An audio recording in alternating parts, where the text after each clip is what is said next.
चिरां जिल्ला बेंटल हालामनि सालबारि बाथाबारि गामिनि मोनसे दुखुथिया नखर जाय नखराव थानो थाखाय गंसे मोजां न' गैया। बे नखरानो जाबाय बागदा बसुमतारीनि। बिथाङा गावनि सानै गथ'फोरखौ लानानै जोबोद जेंनानि गेजेरजों गावनि नखरखौ दैदेनगासिनो। बावैसो सान सिगां ससियेल मिडियानि गेजेरजों सासे दुखुथिया नखरनि बागै मिथिनो मोननानै 13 नं सिडली बियाबनि MCLA अमर बसुमतारीया बेंटलनि सालबारि बाथाबारि गामिनि थागिबि बागदा बसुमतारीनि गोबायगिजि नखराव नुजाथि हैनानै सुलु लाहोयो। लोगोसे सरकारनि बिथांखिफोरखौ जगायना होनायनि राहा लागोन होननानै बिथाङा फोरमायो।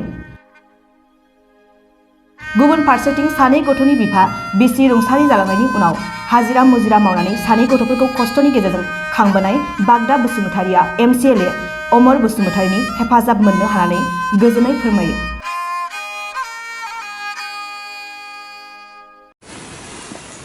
आंथ' दा मा बुंनांगौ बाथ्राखौनो गावसोर बुंलांबाय। माथो बुंबावनो आंनालाय दा मा रोखोम खालामगोन। सारा नोंनो मा सहाय होफैगोन दिनै फैनानै?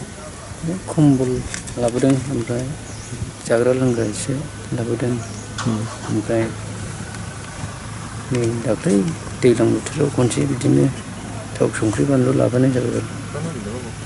बेनोसै। न' होनायफोरनि माबा मोनसे खोथा दं नामा सारा? सरकारि न'फोर होनाय? दाथ' बिदि माबानायखौनो खालामाखिसै नामा। लासैनो जागोनसो नै। नोंनि बिदि अबस्थाया माब्रैहाय बिदि जालांनो? बेसे गोबावसो? आंनि माबाया 2 बोसोरसो जाबाय। बेबायदि अबस्थाया? अबस्था माने सिगांनिफ्रायनो फार्स्ट टाइमनिफ्रायनो बिदिनोखामोन। ओमफ्राय ओरै आंना बुरैयाबो रुंसारि जालांबाय। दा खामला मावो जा थाइसे मोनो बेजोंनो जायो, बेजोंनो थाइसे थाइनै सहाय होनांगौ जायो। ओमफ्राय नोंनि न'खरनि बंस'फोर बहाबाफोर? आंनि फंबाय दङ नैबेयाव, ओमफ्राय बिबथैफोर दङ नैबेयाव। हा हुफ्रा बेसेबां दङ? हा हुआ बेनोसै जानु दं। गायग्रा हाफोर गैया। खामला मावनानै जायो? खालि खामला मावनाय थाइसे थाइनै मोननाय। गथ' साबेसे दं? बे सानैयानो, बे सासे ओमफ्राय हिनजावसा सासे। स्कुल फरायो? स्कुल फरायो। मा क्लासाव? सासे नैबे 5आव, बैयो 3आव ना? आं जोबोद गोजोननाय मोन्दों दे दाख्लि बेंटलनि फेसबुक पेजावहाय सासे मानसिया बेखौ सेबखांनानै होदों। ओमफ्राय नुनाय लोगो लोगो आं बुंहरदों जे बेनि सायाव बा बेनि न'खराव आं साननैसोनि उनाव दावबायहैनाय जागोन। दिनै थिग आं मैया फैदोंमोन, मैया गैयामोन बिथाङा, आं दिनै फैबाय। ओमफ्राय दिनै फैनानै आं बिदिनो गोजां बोथोरनि जोमग्रा जि खम्बल बिदिनो लानानै फैबाय, ओमफ्राय जाग्रा आहारफोर एसे लाना फैबाय। थ' बियो जोंनि थाखाय जोबोद बाख्नायजाथाव। सोरबाया खोन्थादोंबा आं बेखौ मावनो हाबाय, आं गोजोननाय मोनबाय। थ' दिनै बिथाङा दिनै गैया, नंगौ न'खराव जेबो गैया। थ' जोङो जेनोखि गोरिब श्रेणी बेखौ जोङो सुबिदाखौ होनांगौ होननानै आं सानो। आंनि बायदिब्ला दिनैहाय बेंटल प्राइमारिनि सबायझार प्राइमारिनि आन्दाराव गोग्लैयो। बिथाङा न' गैया, न'खौ आं सावरायनाय जागोन। चेयारमेनजों सावरायनानै बिथांनि नामखौ एसेब्लाबो उननि परिबेसावहाय, दाथ' अलरेडि सेबखांजोबनायानो जाबाय, फट' सट' माबा सोनाय जाबाय, नेक्स्टआव जाहाथे सोनो हायो आं बेखौहाय आसा खालामदों आरो आं बेखौहाय दायथ' लानानै दिनै आं बुंदों। बिथांनि जिथुनाखि सरकारि आसनि मोननाय माखासे डकुमेन्टसफोरखौ गैया होननानै खोनादों। दा बेखौ दुखुनांथाव, जेरैहाय रेसन कार्ड बेहा गैया।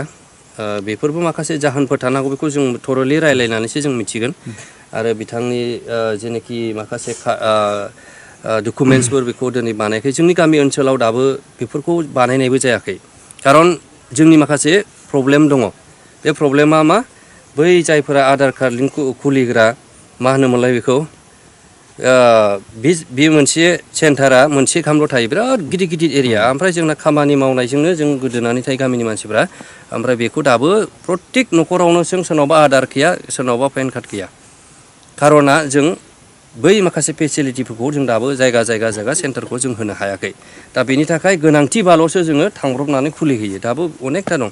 बेनि थाखायनो आं खावलायदों जे बे जों मोनसे नागरिक जाबायबा, जों सिटिजेन जाबायबा, बेखौ बयबो बानायनानै लानांगौ। बियो भबिष्यतावबो नांगोन, दाबो नांनो हागौ, उनावबो नांनो हागौ। आरो फारसेथिं रेसन कार्ड जेरैबायदि मोननांगौ, बेफोरखौ जोङो सिन्था खालामनानै नायनानै हयथ' जों निस्सय रायज्लायनानै उननि समाव जों मावनानै होनो हागोन बेखौ जों आसा खालामदों।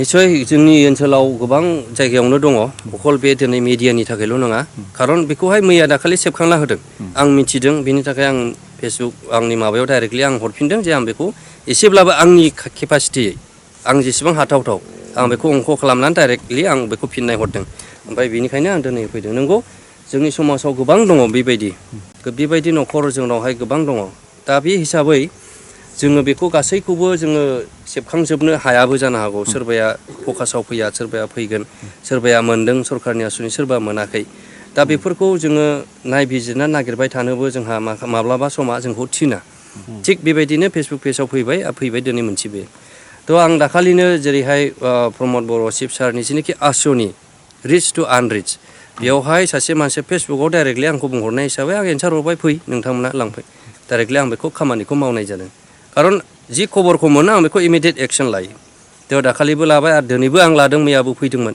थिग बेबायदिनो माबा मोनसे सोरबा दाखालिबो बेबायदिनो थाबाय जायो जोंनि समस्या बै गेन्द्रगावआव बिराद गाज्रि थ' दाबायदियावहाय सोरबाया लंपेन्ट बा हाफ पेन्ट खुनानै दिनै स्कुलावहाय थांनांगौ जायोबा जों बुंनांगोन जे जोंनि गेजेरावहाय आलो गोजोनै गभमेन्ट खुंबोदोंमोन बे गभमेन्टआ दिनै मा खालामबोदोंमोन जों बेखौसो बुंनांगोन थ' बिटिआर गभमेन्ट मैया दाखालि 9 मासल'सो जादों जोंथ' नायजोबनो हाया दा बे मोनसे जोंनि दुरबलथा स्पेसियेलि आंनि समस्थियाव दाबो दङ मोनथाम जायगा दं जाय जायगाया गामिजों गामि कानेक्टिभिटि गैया स्कुला ओरै गामिया ओरै होमबा गथ'फ्रा लंपेन्ट गस्ला खुनानै बेयाव बारनांगौ नामा दाबो जों डिजिटेल जुग बुंबाय थानायाव कम्पिउटार जुग होननायाव मालायफ्रा दिनै इन्टारनेट बाहायदों मबाइल बाहायदों बिथांमोना दिनै लंपेन्ट खुनानैनो school L P school M E स्कुलाव थांनांगौ आं बिनि प्रब्लेमनि थाखायबो बहुतबार रायज्लायबाय खिन्थु जाफुङाखै थ' बेफोरबायदि जोंनि गेजेरावहाय समस्या दङ दा बेफोरबायदि समस्याया दिनै दिन बेरखांबोबाय थादों थ' बेनिखायनो जोङो